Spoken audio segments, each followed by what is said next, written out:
आप सब लोग को मेरे बहुत-बहुत नमस्कार। मैं सुमित आपका बिज़नेस कोच। आज मैं अपने होलसेलर, ट्रेडर और डिस्ट्रीब्यूटर भाइयों के लिए पूरी एक केस स्टडी लेके आया हूँ जिससे कि आप अपने होलसेलिंग के बिज़नेस को, ट्रेडिंग के बिज़नेस को, डिस्ट्रीब्यूटरशिप के बिज़नेस को ऑटो पायलट में लेके जा पाएँगे और ये वाली जो चीज़ है ये मैं आपके साथ शेयर करूँगा एक केस स्टडी के थ्रू। और बहुत ध्यान से आप लोग इस वाली चीज़ को देखिए क्योंकि इस वाली चीज़ में मैं आपको बहुत ही सिंपल तरीके से स्टेप्स में बताऊँगा कि वो कौन-कौन से स्टेप्स हैं जो आपको फॉलो करने हैं, अगर आप अपने होलसेलर, डिस्ट्रीब्यूटर या ट्रेडर के बिज़नेस को ऑटो पायलट में लेके जाना चाहते हैं। और ये वाली चीज़ मैं आपको एक केस स्टडी से समझाऊँगा। तो पहले आपको स्टेप्स बता देता हूँ, उसके बाद इन हर स्टेप की डिटेल में आपको लेके जाऊँगा और ये पूरे जितने मैं आपको स्टेप्स बता रहा हूँ, इसकी ये जो पूरा का पूरा जो प्रेज़ेंटेशन है, इसकी जो कॉपी है, वो आप डाउनलोड कर सकते हैं अपने डिस्क्रिप्शन सेक्शन से।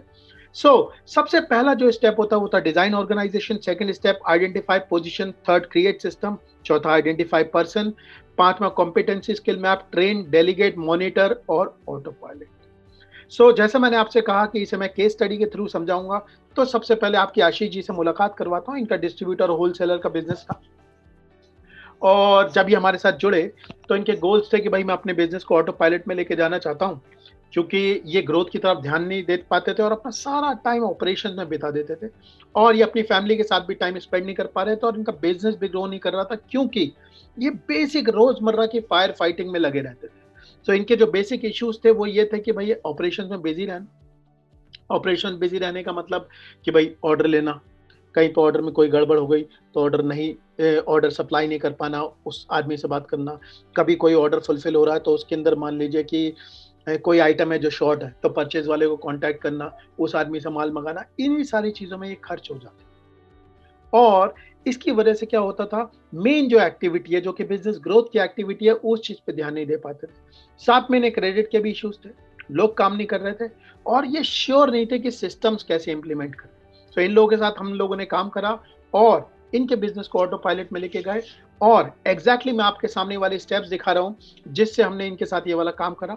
स्टेप नंबर जो 1 था, वो था डिज़ाइन ऑर्गेनाइज़ेशन। डिज़ाइन ऑर्गेनाइज़ेशन का मतलब ये है कि भई पहले अपनी कंपनी का स्ट्रक्चर तैयार करो। स्ट्रक्चर मतलब कि जो आपकी कंपनी की जो फाउंडेशन होती है वो वाली चीज़ कि भई ये स्ट्रक्चर है क्या? जब मैंने इनसे बात करी कि आशीष जी ये बनाएँगे तो बोले सर कैसी मज़ाक कर रहे हैं। मेरी यार 10-12 लोगों की कंपनी है, ये सब तो बड़ी कंपनियों के वो होते हैं, चोचले होते हैं, उन लोगों को करना होता है, हमें थोड़ी नहीं चाहिए होगा ये। एक इम्पोर्टेंट बात समझ लीजिए यहाँ पे, ऑर्गेनाइज़ेशन का मतलब होता है, इस इम्पोर्टेंट शब्द को समझिए, ऑर्गेनाइज़ेशन जो शब्द होता है, इस शब्द का मतलब होता है ऑर्गेनाइज़ करना, ऑर्गेनाइज़ करना। इसका मतलब ये है कि आपकी 2 लोगों की कंपनी हो, 4 लोगों की कंपनी हो, 8 लोगों की कंपनी हो या 50 लोगों की कंपनी हो, 100 लोगों की कंपनी हो, कुछ फ़र्क नहीं पड़ता। ये सारी ज़िम्मेदारियाँ हैं जो आपको ऑर्गेनाइज़ेशन चार्ट पे यहाँ पे स्क्रीन पे दिख रही हैं। 2 लोग होंगे तो ये 2 लोगों में बँटेंगी, 4 लोग होंगे तो 4 लोगों में बँटेंगे और 40 लोग होंगे तो 40 लोगों में बँटेंगे। लेकिन जब तक आप अपने काम को इस तरीके से ऑर्गेनाइज़ नहीं करेंगे, अपने काम को देखेंगे नहीं कि काम फ्लो कैसे होता है, तब तक ऑटो पायलट में पहुँचना सिर्फ़ एक ख्वाब की तरह रहेगा और इसीलिए मैं आपको स्टेप बाय स्टेप बता रहा हूँ, अगर आप ये वाले स्टेप्स फ़ॉलो करेंगे तो 100% आपको सक्सेस मिलेगी। तो इस वाले ऑर्गेनाइज़ेशन स्ट्रक्चर को समझते हैं। आप देखिए किसी भी होलसेलर, डिस्ट्रीब्यूटर या ट्रेडर के ऑर्गेनाइजेशन में मार्केटिंग होती है, सेल्स होती है, परचेज़ होती है जिसमें डूअर परचेज़ होता है और परचेज़ का फंक्शन होता है भाई परचेज़ को रिटर्न करना भी कभी-कभी। उसके बाद स्टॉक का बड़ा काम होता है, जिसमें स्टॉक आता है, उसके बाद एक आदमी होता है जो स्टॉक को वेरीफ़ाई करता है, स्टॉक देता है और स्टोर कर देता है खाली। उसके बाद जब ऑर्डर आता है, तो क्या होता है ऑपरेशंस में ऑर्डर आता है, सेल्स वाला बताता है भाई ये वाली पार्टी को ये वाला सामान पहुँचाना है। तो एक आदमी होता है वो पिक लिस्ट बनाता है, पिक लिस्ट बना के क्या करता है, जो सामान है वो उठाता है, उसके लॉजिस्टिक्स की प्लानिंग करता है और डिलीवर करवा देता है सामान। तो कभी-कभी इस वाली चीज़ में सेल्स से रिटर्न भी आती है, उस वाली चीज़ को भी मैनेज करना होता है और कस्टमर सपोर्ट जो होती है कि कस्टमर ने फ़ोन किया भाई साहब ये सामान खराब है, ये रह गया है, ये सब चीज़ें होती हैं, इनका भी एक काम होता है। उसके अलावा जो नेक्स्ट काम होता है फाइनेंस का, जिसमें अकाउंट्स का मेन काम होता है, जिसमें चालान बनाना, डिलीवरी का चालान बनाना, सेल्स की अकाउंटिंग करना, परचेज़ की अकाउंटिंग करना, टैक्सेस को भरना, लोगों की सैलरी देना, ये सारे काम होते हैं। उसके बाद एक क्रेडिट का काम होता है और एक कोऑर्डिनेशन होता है सीए के साथ जनरली, और उसके बाद इसके अंदर एचआर का फंक्शन होता है जिसमें पीपल रिलेटेड प्रॉब्लम्स और ये वाली चीजें डिस्कस की जाती हैं, और मैनेजर एडमिन। सो अगर आपकी इस तरीके की ऑर्गेनाइजेशन है तो आपके यहाँ देखेंगे मोटे मोटे इसी तरीके की चीज होगी। मैं आप लोगों को सजेस्ट करूंगा कि इस वाली चीज को डाउनलोड करके इसके अंदर आदमी भरिए, लिखिए कौन क्या काम करता है, आपकी आंखें खुल जाएंगी। तो ये वाली चीज जरूर करिए, क्योंकि आपको दिखेगा आप कितनी जगह पे हो।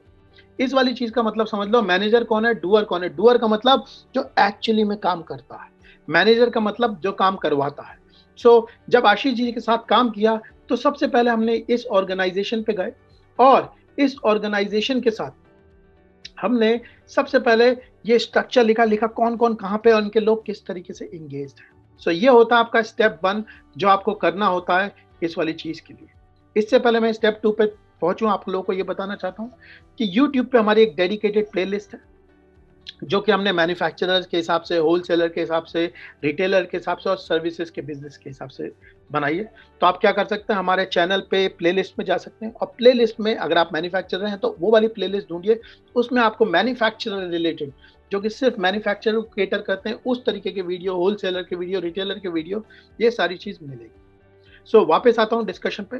तो जो हम डिस्कशन कर रहे थे, सबसे पहले क्या करा, ऑर्गेनाइजेशन मैप बनाया। सेकंड स्टेप क्या था, सेकंड स्टेप था आइडेंटिफाई पोजीशन। आइडेंटिफाई पोजीशन का मतलब वो जगह पता करें जहां पे इनका सबसे ज्यादा टाइम लगता था। वो चीज पता लगाना जरूरी है, क्योंकि जब तक हम ये पता नहीं लगा पाएंगे कि इन्हें हटाना कहां से, तब तक कैसे काम होगा।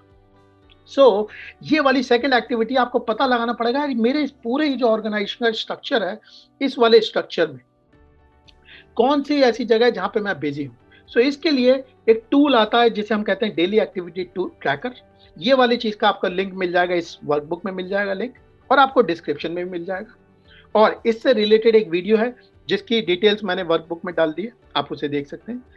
तो इस टूल का जो सोल पर्पस है, वो पर्पस है भैया ये पता लगाना जो अपना बिजनेस ओनर है उसका टाइम कहाँ बीता है। सो जब हमने ये वाली ट्रैकिंग करी तो पता चला ये जो लाल स्पॉट्स आपको दिख रहे हैं स्क्रीन पे, इस जगह पे इनका टाइम बीतता था। डूअर सेल्स में क्या टाइम बीतता था, सेल्स का लड़का गया हुआ, सो ऑर्डर रिसीव कर रहा है। परचेज में क्या हो रहा है, स्कीम की सेटिंग कर रहा है, ये समझ रहे हैं कि यार डिस्काउंट किस चीज़ पे मिलेगा, और अगर कोई ऑर्डर फुलफिल होना, उसमें कोई शॉर्टेज हो गई तो उस वाली चीज़ पर पार्टी को इन्फॉर्म करना और उससे चीज़ लेना, ये वाली चीज़ में। तीसरी चीज़, कस्टमर हमेशा इन्हें ही फ़ोन करता था कि भाई मेरा ये वाला ऑर्डर आ गया, भाई ये वाली चीज़ का करवा दो। तो पूरा कस्टमर सपोर्ट और सेल्स रिटर्न का काम भी ये करते थे, और डूअर क्रेडिट मतलब क्रेडिट को मैनेज करना, ये वाली चीज़ भी ये करते थे।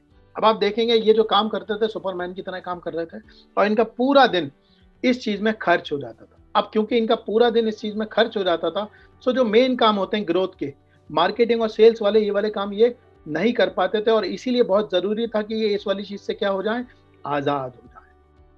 तो जब इनके साथ इस वाली चीज़ पे काम करा तो ये पाया कि ये हॉट स्पॉट्स हैं। अगर आप इस बिजनेस में होंगे तो आप देखेंगे जनरली आपका टाइम भी इस जगह बीतता होगा, क्योंकि इस जगह लोग होते हैं लगभग अकाउंट्स में हो सकता है कुछ कुछ लोगों का टाइम बीतता होगा, लेकिन मोटा मोटा इस वाली चीज़ में टाइम बीतता है। सो सेकंड स्टेप जो था, सेकंड स्टेप का जो आउटपुट था, वो आउटपुट ये था कि भाई ये जो पोजीशंस है जिसकी हम बात कर रहे हैं, कौन कौन सी पोजीशंस है जिनसे इन्हें हटना है। तो पहली जो पोजीशन आइडेंटिफाई करी वो करी क्रेडिट मैनेजमेंट, सेल्स से हटना और कस्टमर सपोर्ट से हटना। सो ये हो गया हमारे स्टेप 2। अब तक हमने ये कर लिया भैया, अपना स्ट्रक्चर देख लिया, काम को देख लिया कौन क्या कर रहा है, उसके बाद ये पता लगा है कि मैं कहाँ पे सबसे ज्यादा बिजी हूँ एज अ बिजनेस ओनर। उसके बाद हम जाते हैं थर्ड स्टेप पे, सिस्टम क्रिएट करना। अब सिस्टम का आपको मतलब समझते हो, कई लोग सोचते हैं सॉफ्टवेयर लगा दो। सिस्टम का मतलब सॉफ्टवेयर लगाना नहीं होता है। सिस्टम का मतलब होता है प्रोसेस, पीपल और पॉलिसी। इस प्रोसेस को चलाने के लिए क्या चाहिए होता है, सॉफ्टवेयर चाहिए होता है। सो कई बार लोग सिस्टम को सॉफ्टवेयर समझते हैं, सॉफ्टवेयर नहीं है।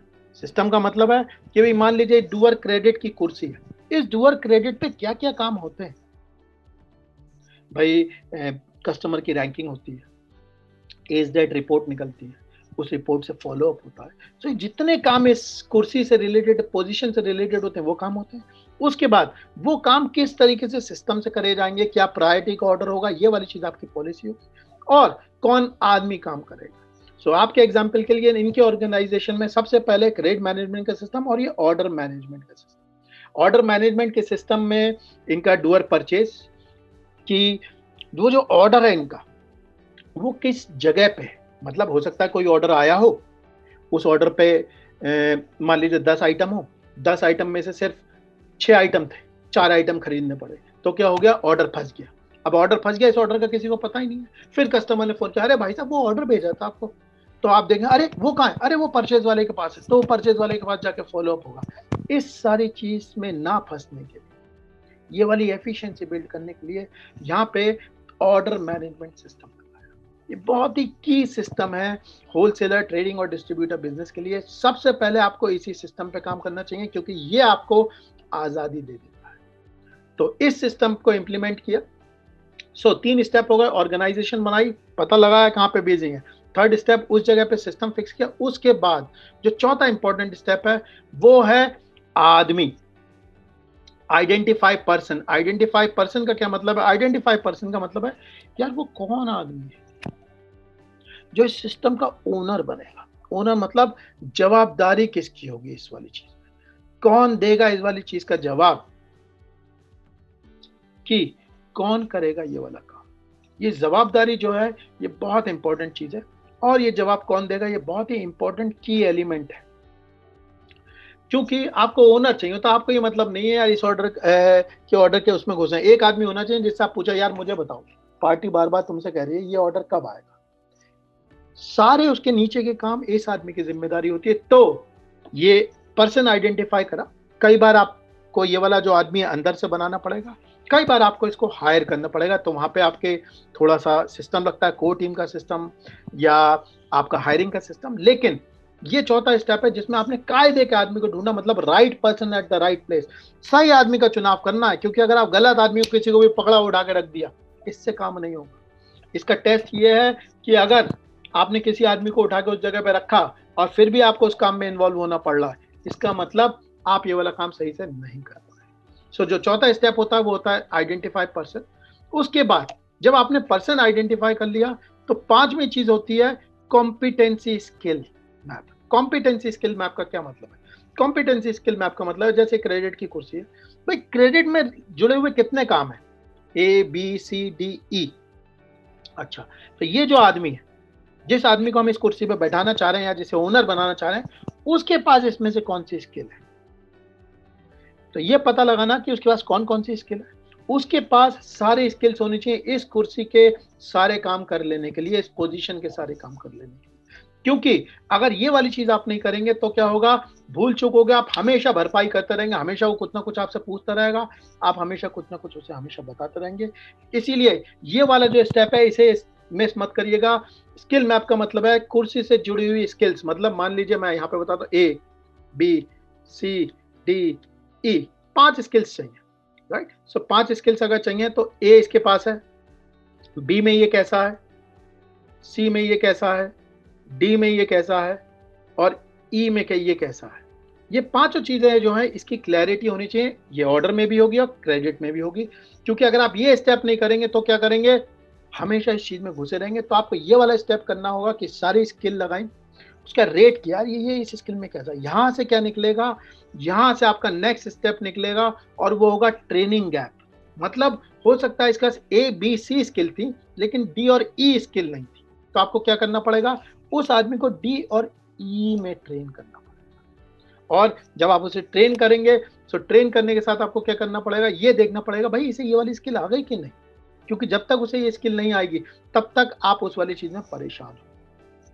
तो यहाँ पे बहुत जरूरी है कि आप सबसे पहले वो आइडेंटिफाई करें कहाँ पे आपको बैठना है, वहां पे सिस्टम लगाया, उसके बाद क्या करा, वहां पे राइट आदमी ढूंढा, उसके बाद उसके स्किल मैपिंग करी, यार इसे ये काम आता है कि नहीं। उसके बाद उससे उसके ट्रेनिंग गैप्स आइडेंटिफाई करें और उसे ट्रेन किया। जब आप उसे ट्रेन कर देंगे उसके बाद आता है मेन स्टेप, और वो होता है डेलीगेशन। डेलीगेशन का मतलब अब आपने उससे कहा कि भाई आज से ये कुर्सी हुई तुम्हारी, आज से तुम करोगे इस पे काम, और मैं क्या करूंगा, मैं सिर्फ तुम्हें फीडबैक दूंगा और मैं नेक्स्ट स्टेप करूंगा, और वो करूंगा मॉनिटर। मैं नेक्स्ट स्टेप में सिर्फ इस वाली चीज को मॉनिटर करूंगा।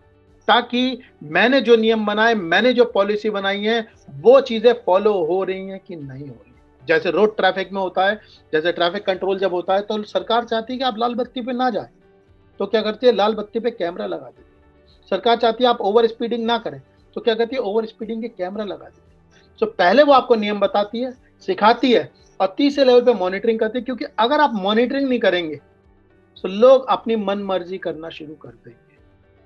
मैं आपको बताता हूँ, मेरी दीदी हैं, वो ड्राइव करती हैं दिल्ली, बहुत तेज ड्राइव करती है। इस बार मैं उनके पास गया, मैंने कहा तुम बड़ी धीरे ड्राइव कर रही हो यार इस बार। कह रही मेरी 3 बार 2000 का फाइन आ गया। जब मॉनिटर करा, पेनलाइज करा, तुरंत वो चीज फॉलो होने लगी।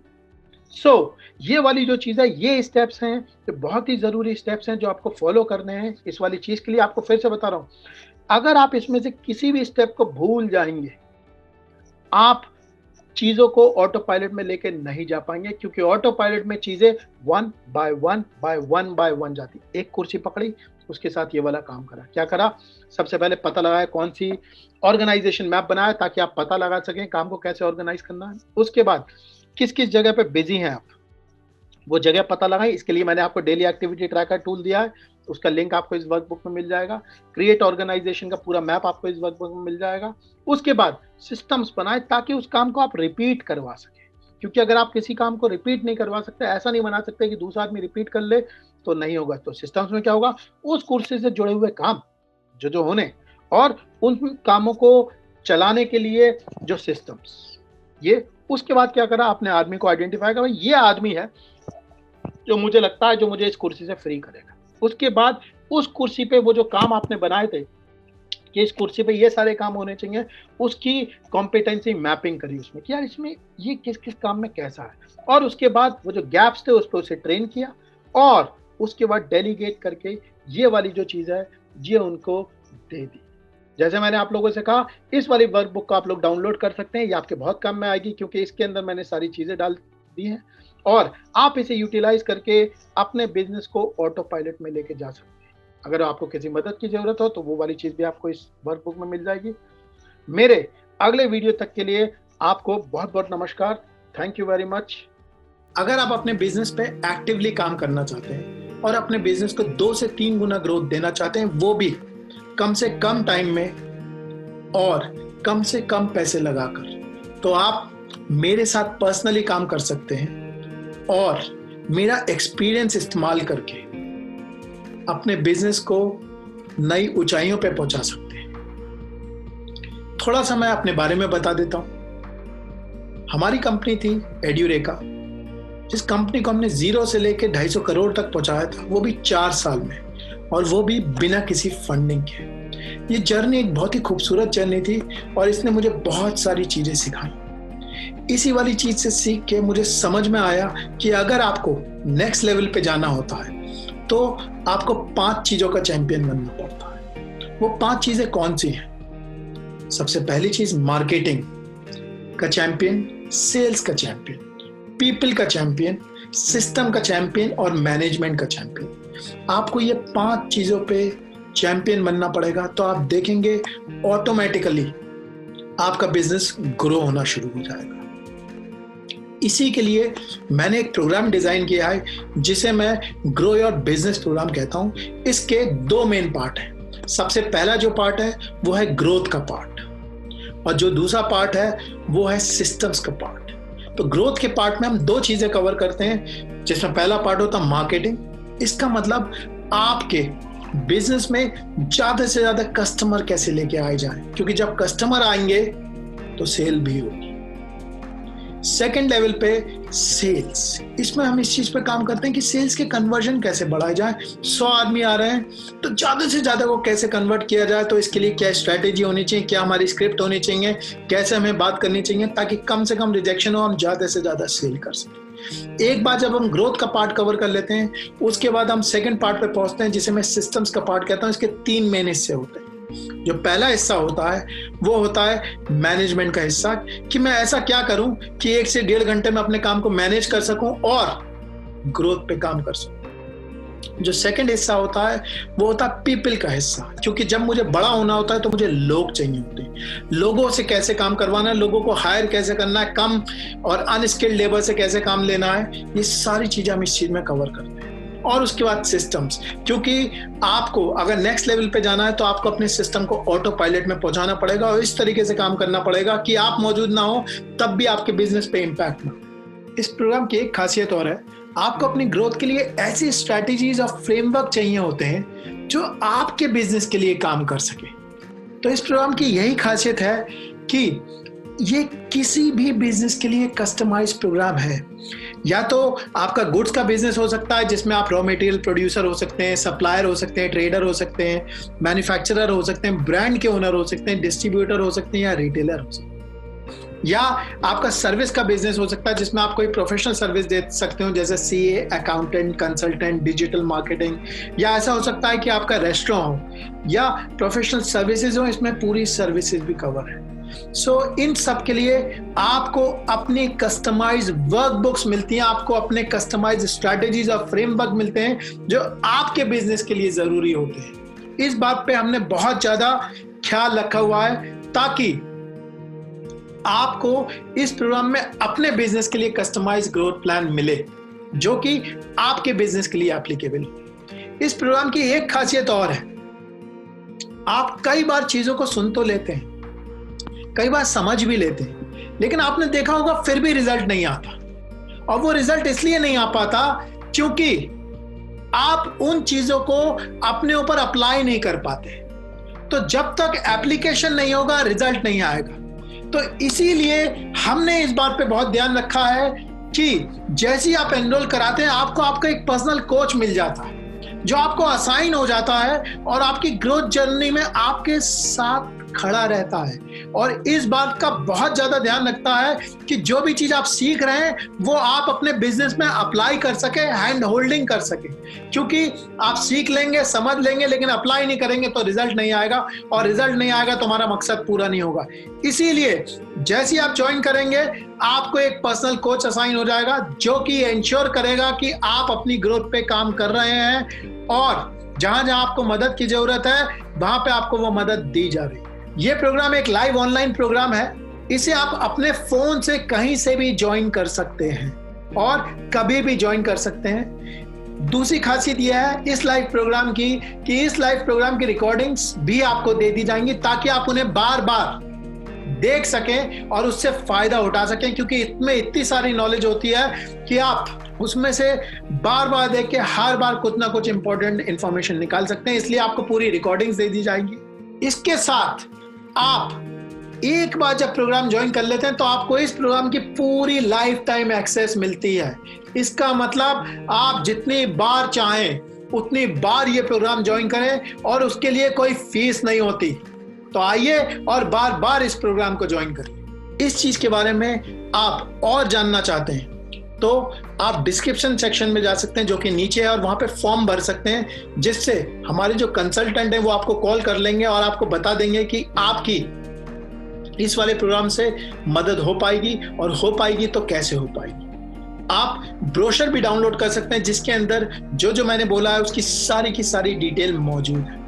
तो एक बार फिर से अगर आप अपने बिजनेस को ग्रो करना चाहते हैं वो भी कम से कम पैसे में और कम से कम टाइम में, तो आप मेरे साथ डायरेक्टली काम कर सकते हैं, मेरे एक्सपीरियंस को इस्तेमाल कर सकते हैं और अपने बिजनेस को नई ऊंचाइयों पर पहुंचा सकते हैं और अपने सारे ड्रीम्स पूरे कर सकते हैं। आशा करता हूं कि मेरी आपकी मुलाकात होगी।